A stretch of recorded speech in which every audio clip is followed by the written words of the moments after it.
I don't know what took me so long to do this, but you know what, it is about that time. And what better way to start than to introduce myself? My name is Hov. Oh, H to the O-V. No, but listen, this has been a long time coming, and by popular demand, I want to introduce myself. My name is Dom from Dom Does Plants, and this is my official first video on the YouTube. Now, for those who might not know me, I am on TikTok. I am a TikTok creator. I describe myself as the unorthodox neighborhood plant daddy, per y'all and me, of course. I am just here to break down some of those stigmas of people believing that they don't have a green thumb, because with a mindset like that, you are destined to fail. So I usually am on my TikTok helping those new plant owners primarily, but also experienced as well. Go more in depth with their plants, understanding what their plants are, how they produce, what they might need to survive. If we get down to the core of all of that, then my friend, you too can thrive, bars. So what better way to start off this video than by actually going into one of the most popular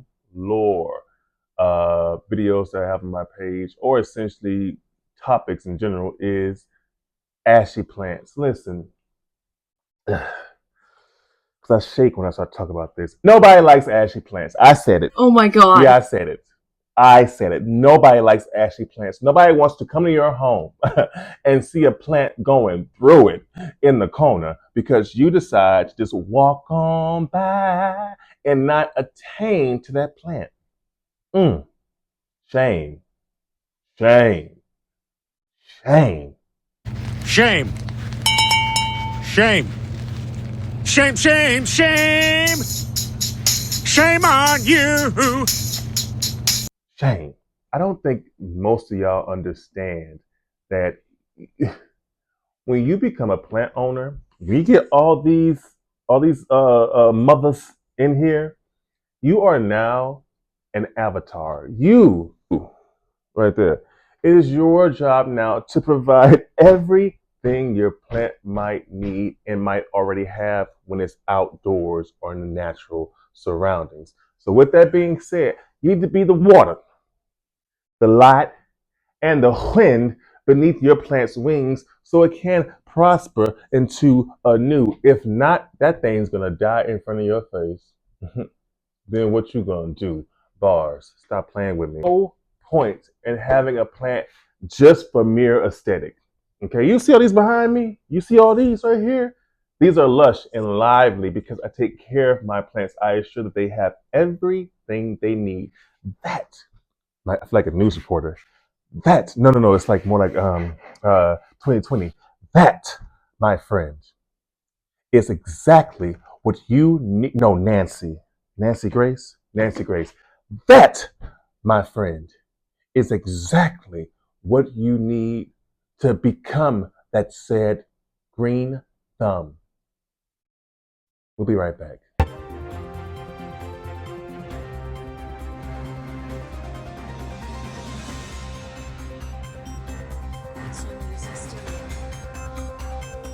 Tonight, we have some riveting information. So I always say on my TikTok, nobody likes ashy plants. So I figure in order to get into that, we got to break down and go back to the fundamentals. So let's just do that. So what is photosynthesis, right?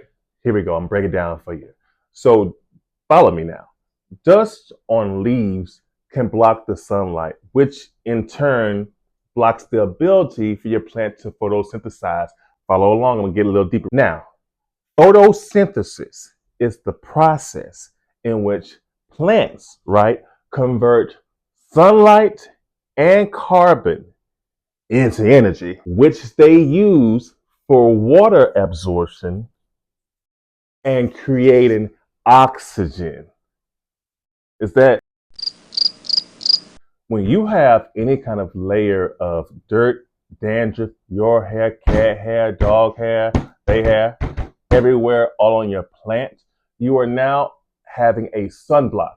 Wow. A sunblock on your plant. So the light, the sun, whatever kind of light you're providing, when it tries to penetrate your plant, it's not going to break through. It's not going to get through that ceiling of dirt or dust or dandruff or hair or whatever it is because it's blocking it to create photosynthesis. Come here. You understand that when you don't clean your plant leaves, it's not being able to convert the light to carbon and get the sugar because it absorbs sugar as well, molecules from that. Now, beyond just the dust part and just aesthetically looking pleasing, it also can help you monitor any kind of pest or disease your plants might have through wiping your leaves. This gives you a chance to be more hands-on to your plant. You treat it like some bad kid. It's not. It has a mind and it's ready to learn. So will you teach it? That was good. But in all seriousness, it gives you the opportunity and the time to observe and look at your plant from the top to the bottom to make sure that there are no active spider mites, mold, root rot, or any of those elements that might actually hinder your plant from growing, if not killing your plant. If you didn't know, plants have pores. Just like the human skin, plants have pores as well. And sometimes those pores can get clogged. Yeah, I know. It's like we're the same. Are we the same? So when your plant is riddled with dust, it will hinder the ability for it to actually filter out those bad pollutants. So no matter how many plants you might have in your house, and you think you're just balling, you think you just miss fresh air, you think you're just balling in here, it's actually it's a front. Now beyond all that, it looks good. I mean, appearance wise and aesthetically, it looks pleasing. When you come in my house, excuse me, baby, when you come into my home, I want you to understand one thing and one thing only. You're going to say, Dharma, your plants real? Are these fake plants? And I'm going to be sitting back like a proud father, arms folded, giving you the Morgan Freeman head nod. Listen, I like to tell people that I am the plant whisperer to just primarily the new plant owners because I didn't know myself.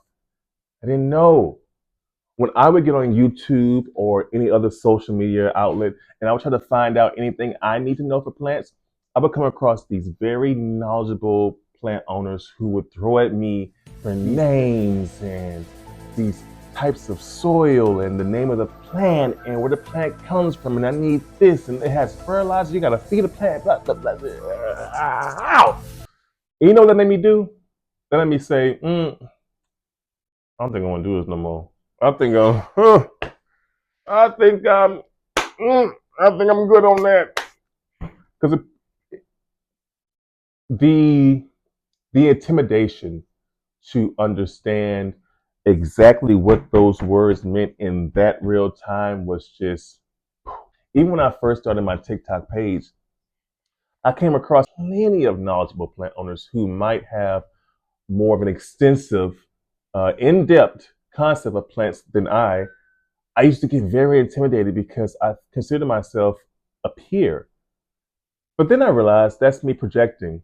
You know what I'm saying? I know it's about plants, but I realized it was me projecting, right? I have a right to speak about my experiences with plants. And although I might not know everything about every plant in the world, that's what this growth factor is. Every plant in my home right now, I pretty much know everything about it because it came with time, patience, and most importantly, understanding. Most times, often than not, the reason why you feel like you're not a green thumb owner is because your plant dies, which just about all of us plant owners plant dies. What separates us from everyone else is, or those who don't have a green thumb, is once that plant dies, we're gonna see what's wrong with it and why it died. Once that plant dies, we're gonna identify why it died. Because from there comes understanding and also growth. If your plant dies and you let it die and that's just it, you will have no essential understanding on why any of that happened. However, once your plant dies, and you go about your way to understand what kind of plant did I have? Oh, it needed this kind of light. I wasn't supposed to water it this much. Let me try again. That's it. That's it. That is it. I promise you, that's it. I never like when people say that they don't have a green thumb because you're born with it. It just comes with a little time and patience. That's it. Most of us, I can't say for myself because I didn't have this experience in life, but have the following of plants and understanding from plants from their grandparents, grandmothers, grandfathers who had plenty of experience with plants in old coffee cans and old water bottles. You okay? When cleaning a plant, Dom, what do? It's super, super easy. First comes the products. Now, you can really use any leaf shine product, even so much to use a homemade remedy as well. But I'm going to go over what I use for my plants to keep them this beautiful so that way I can give my honest opinion. So, number one I use is Market Botany Leaf Shine. Now, you can get this from TikTok Shop or even at Lowe's if you want to pick it up personally. I like this a lot because it's made for tropical plants and also it doesn't clog the pores. If I don't use that, I use my Elm Dirt Leaf Shine, or I've also used Miracle Grow Leaf Shine and things of that nature. Now, when you spray your leaves, you're supposed to use a microfiber cloth or glove, but I ain't got that right now. So we're using the paper towel. Now, all you gotta do is spray the leaf, couple sprays, and gently, and I learned I learned this the hard way, he's got big hands. Gently wipe your leaf, wipe it on down, get all the corners of your leaf, and from that, you might or might not, in my case, might not, pick up any residue from there. So while I'm cleaning my leaves, I'll give you a quick bio about me. So my name is Dominique, but I go by Dom. I'm from Houston, Texas. At 17, I went to the United States Marine Corps, where I did one tour to Afghanistan, and I got out after 4 years. From there, I moved back to Houston, which over time, around 2015, I moved here to Atlanta, Georgia, where I've been here ever since. As far as my plant journey really just comes from COVID. When it comes to my plant journey, I mean, that just really spawns from COVID. When COVID hit, I was extremely bored, and I was like, I need something to do if I'm going to be in this house. And I came across a couple of videos of plants, and I'm like, well, I never had any plants like that, like for real, for real. I never thought myself of a plant person. I figured, okay, I'll give this a little whirl. Why not? And then I've been hooked ever since. Ever since. So much so to where I wanted to try and put myself out there. So I feel like I'm very charismatic and I have a lot of personality, energy. I want to put myself out there on the caliber of social media. Now, I was a little stagnant at first because I'm an artist and I'm sensitive about well, what if people don't receive me the way my friends receive me, you know? And I was really putting a lot of pressure on myself that I find we all do most times to not before I even attempted to do something. So I put all my inhibitions down. I just tried it. And then I went from, like, in a matter of 3 months, from 6,000 or 5,000 to 12,000 followers. And I was like, oh, people like me. Not in a sense of I need people to like me, but more so in the sense of the worry I had about people receiving me the way I received myself was kind of gone at that point. It has been a great journey on TikTok. I thoroughly love putting my videos out there. And for some time now, people have been really questioning, like, hey, do you have a YouTube? When are you going to start a YouTube? You should be on YouTube, YouTube, YouTube. And I'm like, y'all, I hate editing. Ooh. It's like, y'all, God, man. I guess I since y'all pressuring me. Um, and here we are. There you oh, there you have it. Clean leaves. As simple as that. All I did was take a little time out of my day to show my plants some love because realistically, they give you love every day. Why can't you return it? So what did we learn today? We learned that nobody likes ashy plants and that you have to get up off your butt to take care of them to ensure they look pretty like. Okay? Now, I'm gonna get out of here. But before I go, I want you to comment below on what you want me to talk about next. I am interested in what the public said they want Dom to talk about. And like I always say, I love you and I mean that. If you feel like you don't feel loved, I love you. That's it on that. Y'all ashy plants. That don't make no sense. People walking around their house all nice and looking at their plants just ashy.